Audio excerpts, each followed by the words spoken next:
Good morning बच्चों। Chapter 12 अर्थात वृत्तों से संबंधित क्षेत्रफल के पार्ट 7 वीडियो में सफलता की शुभकामनाओं के साथ एक बार पुनः आपका स्वागत है। आइए अब हम लोग एक्सरसाइज 12.1 का शुरू करेंगे। 18वां प्रश्न, जहाँ दो सकेंद्रीय वृत्तों के बीच घिरे भाग का क्षेत्रफल 770 सेंटीमीटर स्क्वायर है, यदि वाई वृत्त की त्रिज्या 21 सेंटीमीटर है तो अंतः वृत्त की त्रिज्या ज्ञात करें। यहाँ हमें दो सकेंद्रीय वृत्त दिया हुआ है जिसका केंद्र एक ही है। ये छोटे वृत्त की त्रिज्या और ये हमारा बड़े वृत्त की त्रिज्या यहाँ प्रश्न से उपलब्ध है। यहाँ बड़े वृत्त की त्रिज्या का मान दिया हुआ है 21 सेंटीमीटर, जबकि छोटे त्रिज्या का मान हमें यहाँ से निकालना है, यानी इसका हमें मान निकालना है, जबकि दोनों सकेंद्रीय वृत्तों का क्षेत्रफल दिया हुआ है। अब ये अंतःवृत्त का क्षेत्रफल त्रिज्या निकालने के लिए चलिए यहाँ हमें जो जो मालूम है उसे पहले लिखते हैं। दो सकेंद्रीय वृत्तों के बीच घिरे भाग का क्षेत्रफल दिया हुआ, यानी यह एक वलय बन रहा है, तो यहाँ हम इसे वलय का क्षेत्रफल भी लिख सकते हैं। जैसा कि बेसिक कंसेप्ट में हम लोग पढ़ चुके हैं, दो सकेंद्रीय वृत्तों का मान वलय का क्षेत्रफल एक ही बात है, यानी ये 770 सेंटीमीटर स्क्वायर हो गया, जबकि बड़े त्रिज्या जो है जिसे हमने यहाँ R1 रखा है, माना है हमारा है 21 सेंटीमीटर। इसके अलावा हमें निकालना है छोटे त्रिज्या, यानी इसे हम यहाँ R2 रखते हैं, ये हमें प्रश्न से निकालना है। तो चलें इसे सीधे हम लोग सीधे सूत्र पर रखेंगे, यानी हम यहाँ से लिखेंगे, चूंकि वलय का क्षेत्रफल बराबर हमारे पास बेसिक कॉन्सेप्ट से सूत्र पहले ही हम लोग निकाल चुके हैं, यानी पाई R1 square minus R2 square, ये हमारा फॉर्मूला है, सूत्र है वलयाकार सकेंद्रीय वृत्त का क्षेत्रफल निकालने का। यहाँ वलय का क्षेत्रफल दिया हुआ प्रश्न में 770 सेंटीमीटर स्क्वायर, जबकि पाई का मान यहाँ 22/7 इस्तेमाल करना है। यहाँ R1 का मान 21 है, सॉरी,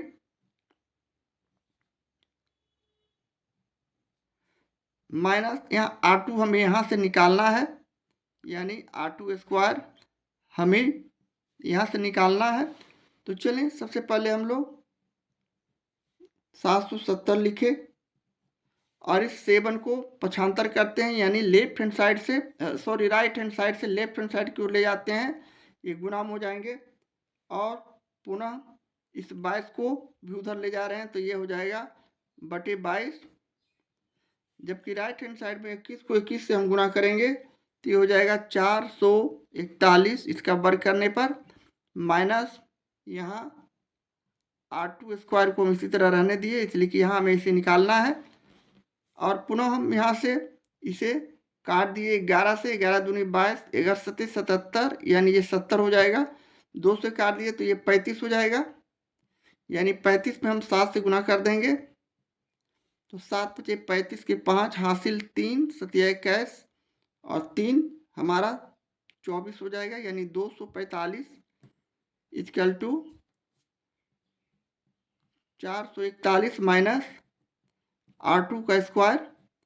पुनः हम माइनस R2 स्क्वायर को पक्षांतर करते हैं, यानी राइट हैंड साइड से लेफ्ट हैंड साइड की ओर ले जाते हैं, तो चिन्ह का परिवर्तन, यानी R2 का square equal to right hand side में 441 है, तो हमने 441 ही रहने दिया, जबकि 245 को हम लेफ्ट हैंड साइड से यानी बाएं पक्ष से दाएं पक्ष की ओर ले जा रहे हैं, तो ये माइनस 245 हो जाएंगे चिन्ह का परिवर्तन होने से, इसलिए कि प्लस है, ये माइनस हो जाएगा।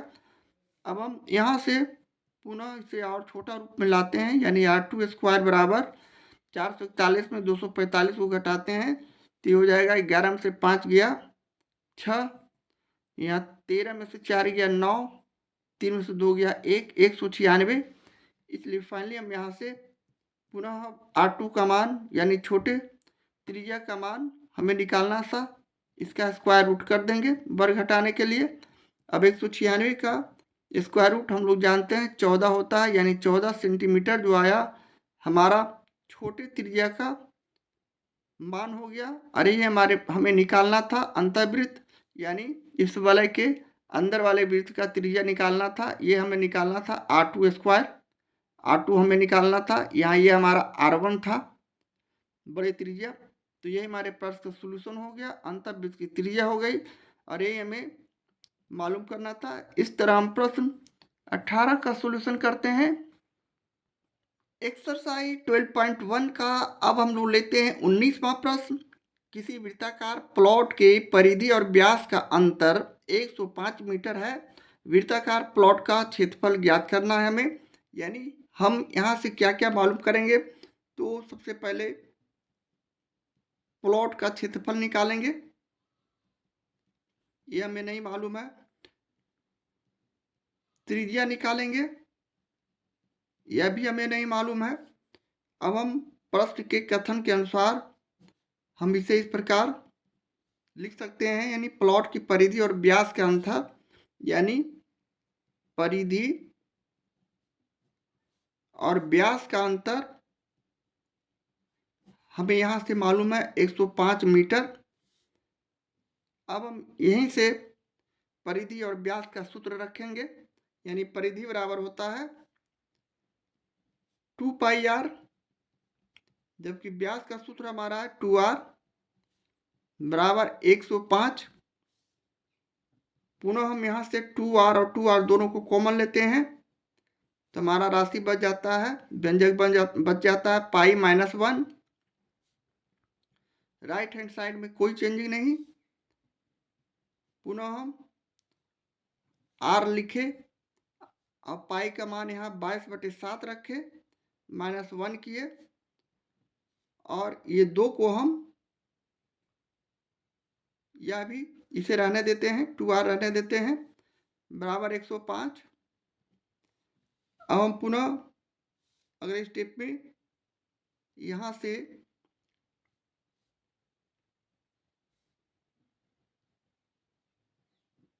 टू आर और यहाँ इसका लघुत्तम समावर्तक निकाले। यहाँ कुछ नहीं तो 1 है, यानी 7 और 1 का लघुत्तम समावर्तक 7, ये हो गया 22, ये हो गया 7, 105। अब हम पुनः 2r और यहाँ हम गुना करेंगे, 22 में से 7 गया तो 15, यानी 15/7, 105। पुनः हम 2r बराबर यहाँ लिख सकते हैं 105 गुने इस 7 को राइट हैंड साइड ले जाएंगे तो ये गुणाम हो जाएगा और बटे 15 हो जाएगा। अब 15 सती 75 से 7, यानी ये हो जाएगा 7 से 49।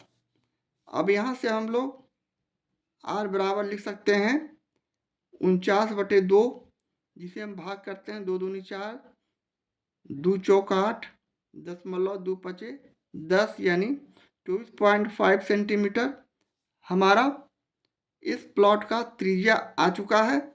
अब हम वृत्ताकार प्लॉट का क्षेत्रफल आसानी से निकाल सकते हैं, इसलिए लिखेंगे वृत्ताकार प्लॉट का क्षेत्रफल बराबर यहाँ πr² वृत्त का क्षेत्रफल होता है। अब यहाँ पाई का मान उसी तरह 22/7 रखेंगे, r का मान हमने यहाँ 24.5, इसका स्क्वायर करेंगे, इसे हम 2 बार गुना कर दिए और पुनः इसे अगले स्टेप में इस प्रकार भी लिख सकते हैं 22/7 गुने 245/10 हटाएंगे तो 10, यहाँ 10 इसको हटाए 10। इसी तरह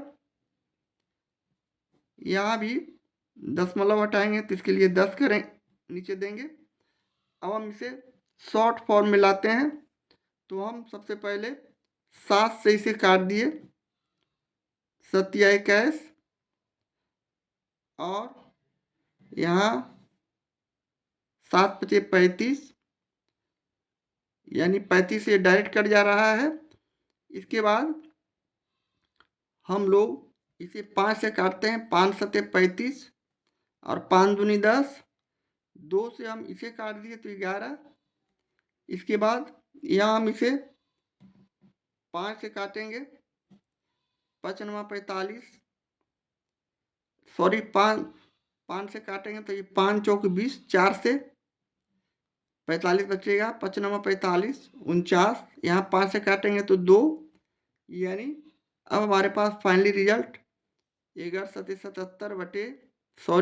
77 गुने 49/2 बचेगा। अब हम अगले स्टेप में 77 और 49 को यहाँ गुना करेंगे। तो यहाँ रफ वर्क पे हम 77 लिखे, 49 लिखे। 9×7 = 63 और 6 69।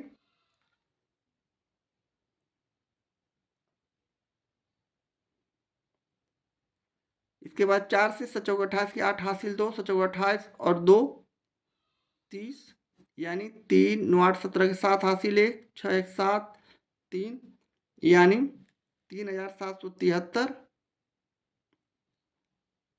और बटे नीचे 2 होगा। पुनः हम यहाँ इसे भाग करते हैं तो 10 में इस प्रकार ला सकते हैं। एक मरतबे में 17, एक शेष बचा तो 17, 2 8 16, पुनः 2 8 16, पुनः 12, 2 6 12, यानी 6, पुनः 10, यानी 5×2 = 10। इतना हमारा जो रिजल्ट है मीटर में है तो ये हो जाएगा मीटर स्क्वायर, और ये हमारे प्रश्न का सॉल्यूशन होगा, आंसर होगा। इस तरह हम प्रश्न 19 का सॉल्यूशन करते हैं। एक्सरसाइज 12.1 का ये रहा 20वां प्रश्न। 24 रुपया प्रति मीटर की दर से एक वृत्ताकार खेत को घेरने का खर्च 5280 रुपया है। खेत को 0.50 रुपया प्रति मीटर स्क्वायर की दर से जोतना है, तो खेत जुताई का खर्च हमें ज्ञात करना है। जबकि पाई का मान 22/7 ही हमें लेना है। यहाँ हमें सबसे पहले खेत की परिधि ज्ञात करना है।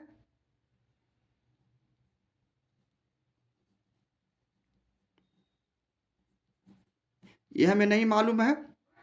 दूसरा हमारा खेत का क्षेत्रफल भी ज्ञात करना है, तभी हम उसका कुल खर्च निकाल सकते हैं।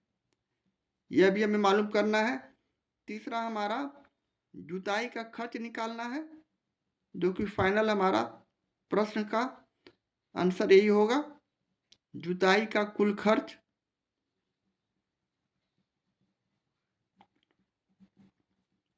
अर्थात इस प्रश्न में हमें 3 तरह के मान को निकालना है। तो चलिए सबसे पहले हम लोग परिधि निकालते हैं। तो परिधि निकालने के लिए 24 रुपये प्रति मीटर की दर से, अर्थात हम इसे लिख सकते हैं, चूंकि 24 रुपया में 1 मीटर का घेरा 1 मीटर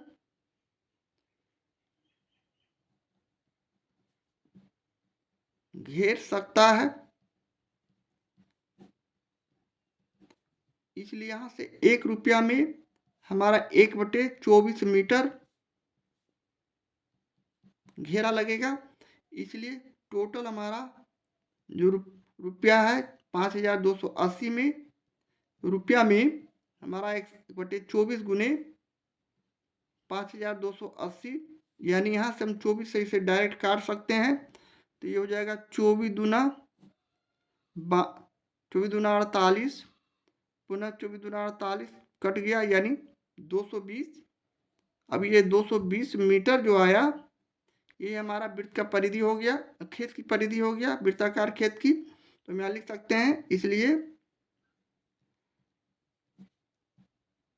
खेत की परिधि बराबर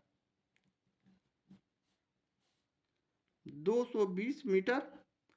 अब हम अगले स्टेप में वृत्त की परिधि का सूत्र जानते हैं, तो हम यहाँ इसे इस प्रकार लिख सकते हैं, यानी ये खेत की परिधि हमने 220 निकाला है, तो 220 लिखे, और खेत की परिधि का सूत्र होता है 2πr हमने यहाँ सूत्र रखा और पुनः हम अगले स्टेप में 220 रखे और 2 पाई आर यानी 2 गुने 22/7 गुने यहाँ आर हमें निकालना है, यानी आर निकालेंगे, त्रिज्या निकालेंगे तभी खेत का क्षेत्रफल निकाल सकते हैं। हमें त्रिज्या भी यहाँ नहीं मालूम था, तो हम यहाँ इस आधार पर त्रिज्या निकालेंगे, यानी 220 में हम इस 7 को इधर पक्षांतर करते हैं तो इस 7 हमारा यहाँ चला आएगा और ये 22×44 गुने आर।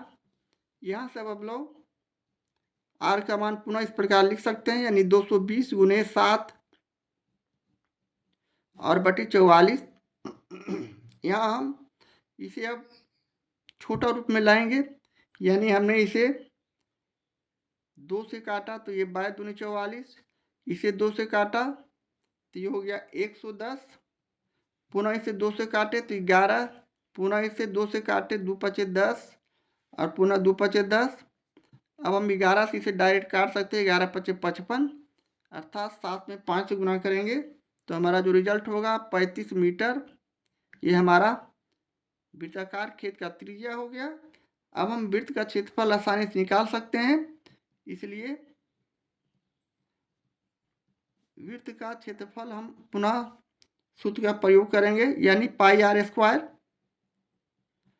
अब पाई का मान यहाँ 22/7 रखेंगे, आर का मान 35 यानी 35 गुने 35 यहाँ हो जाएगा, 7 पचे 35।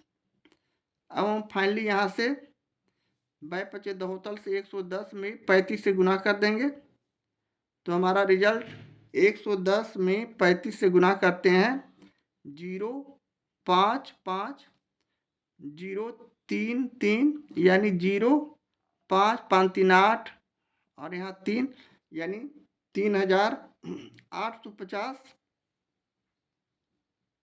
जो मीटर स्क्वायर होगा इस वृत्त का क्षेत्रफल हो जाएगा। अब हम जोतने का कुल खर्च यहाँ से लिख सकते हैं, यानी कुल खर्चा बराबर हम यहाँ सीधे 3850 में 0.50 रुपया को गुना कर देंगे। इसे हम दशमलव हटाए तो ये 100 हो गया, दशमलव के लिए 1, दशमलव के बाद 2 अंक तो 2 जीरो। अब यहाँ से हमने 1 शून्य को 1 शून्य से काट दिया, 1 शून्य को 1 शून्य से काट दिया और अगले स्टेप में 385 को हम 5 से गुना करेंगे, 5 पचे 25 के 5 हासिल 2, 8 पचे 40 2, 42 के 2 हाथ में 4 और 5 तिहाई 15 और 4 19 यानी 1925 रुपया जो आया हमारा इस वृत्ताकार खेत को जुताई करने में खर्च होगा, जो कि इस प्रश्न का सॉल्यूशन है, आंसर है और यही हमारे खर्च की कुल राशि हो गया। इस तरह हम प्रश्न 20 का सॉल्यूशन करते हैं।